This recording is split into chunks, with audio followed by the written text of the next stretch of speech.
I call this section Meghan Markle section because... Hi everyone, my name is Aurora and welcome to this video. Now I know that I promised that the next video is also gonna be a review of a fashion school, but things got a bit complicated and it's gonna take a bit longer to complete that course. I don't want to talk about the course before I actually complete it, so you're gonna wait a few weeks for that.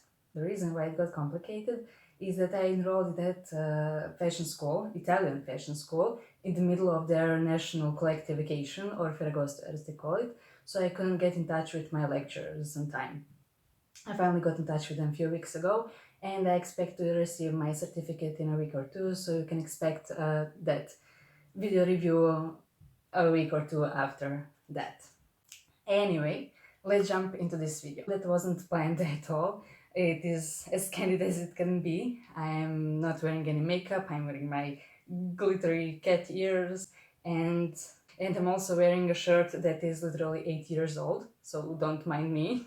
You see, it's a beautiful Sunday morning and I finally got my closet in order, and I decided to utilize that, well, it still looks like that, to actually introduce you to my closet until I actually make it a mess again, which will be, let's say, tomorrow, maybe day after that, at the best. Anyway, I have to make a disclaimer that my closet is not organized in a aesthetical way, let's say. It's organized by function, but that function makes sense only to me. You'll see what I mean. A year ago or two, I tried to make aesthetically pleasing closet organization, but it just didn't work out for me because I have a lot of clothes that are the same color or pattern, and they just got lost in the sea of the same colored items. Because of that reason, I organize my clothes by type, length, and fabric, and other similar properties. Okay, enough blabbering, let's jump right into it, shall we? Firstly, let me show you my shelves. Let's start by this section here. Every shelf is a universe of its own, let's say. On the top shelf and the middle shelf you have pants. On the top shelf you have pants that are of different fabrics and types, and on the middle shelf you have my denim pants. For someone who rarely wears pants and who doesn't like to wear pants, I surely have a lot of pairs of pants, more than 15 last time I checked. And on the bottom shelf you have my summer shirts, let's call them that.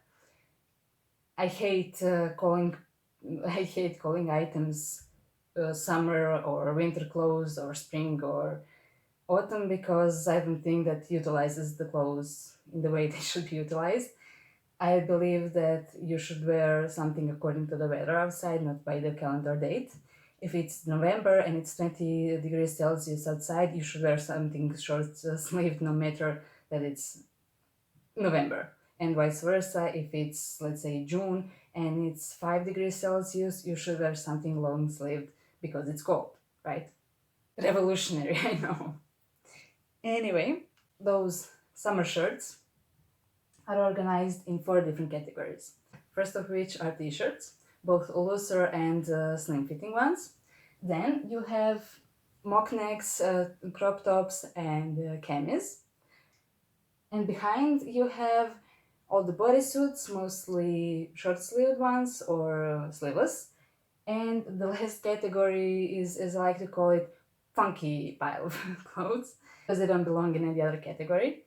They are mostly occasional wear and something that's not quite casual or can't be made casual quite easy. So I don't get pulled towards it a lot, so it's way over there where it doesn't get in the way. Now let's move to the next section of shelves. All of those 3 shelves are, let's call them winter shirts, aka they are all long sleeve. On the bottom shelf you have lightweight long sleeve shirts, mostly blouses and turtlenecks. Then you have lightwear jumpers, and on the top shelf you have heavy knit wool sweaters. Each of those categories is further organized by the style of the shirt. The longest shirts on the bottom, the cropped shirts on the top. That would be all about the shelves.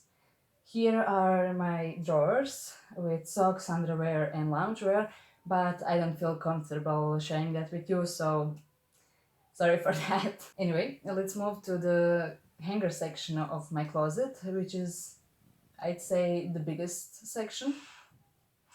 So let's jump right into it, shall we? Okay, so here it is. I know this is a hot mess. I know how it looks. It sometimes feels like that too, but honestly, this is the best functioning way of organizing clothes that I could think of, honestly. So let's jump right into it, shall we? First, get right here. First, you have the section of long dresses, which are further divided by categories. First, you have sheer mesh dresses. Then you have a section of strap-along dresses. After that, you move to the section of shimmery dresses. Literally, I couldn't think of another category for them because they're so extravagant, let's say. Then you move to the long sleeve long dresses, which are to here.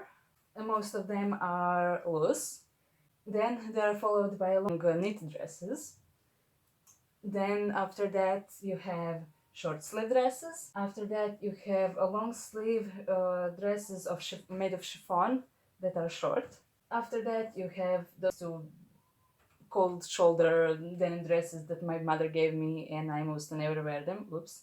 Anyway, I call this section Meghan Markle section because it's just short dresses. And after that you have sleeveless dresses, mostly with thick straps.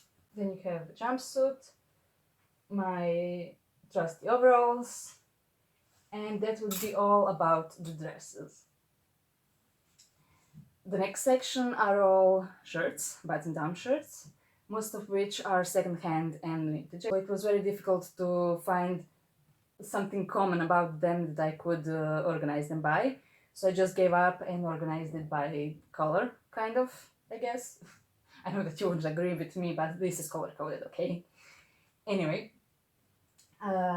most of those shirts are silk shirts, so the last thing in that category is the silk kimono, which divides it from my sleeveless vests that I like to wear on jeans. And the last category are the skirts, which are divided by length and by style under that category of length. First you have mini skirts, then you have knee-length skirts, then you have a little below the knee skirts, then you have middle of the calf skirts and long skirts at the end.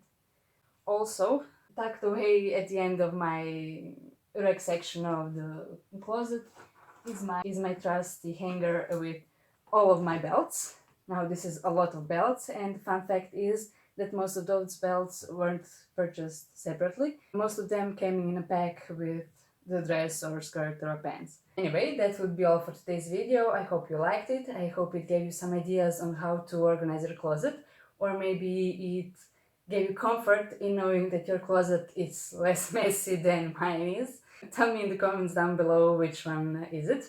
Sorry for being this awkward. As I said, I didn't plan this video at all. I didn't make a script or anything, and English is my second language after all, so I might have made some hiccups here and there, so sorry for that.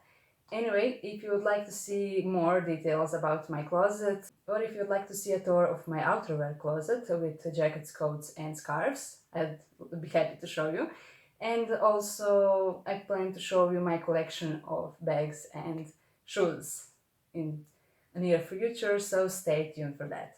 And also stay tuned for that review video about the fashion school that I'm attending at the moment. It will be, as I said, in a few weeks. Thank you so much for watching this video, and thank you for watching the last video. Yesterday I just hit 100 views on that video, which took me by surprise. I didn't expect that at all. So thank you, thank you, thank you. I should really think of an outro at this point, but I don't have any. So until I think of something, let's just say bye.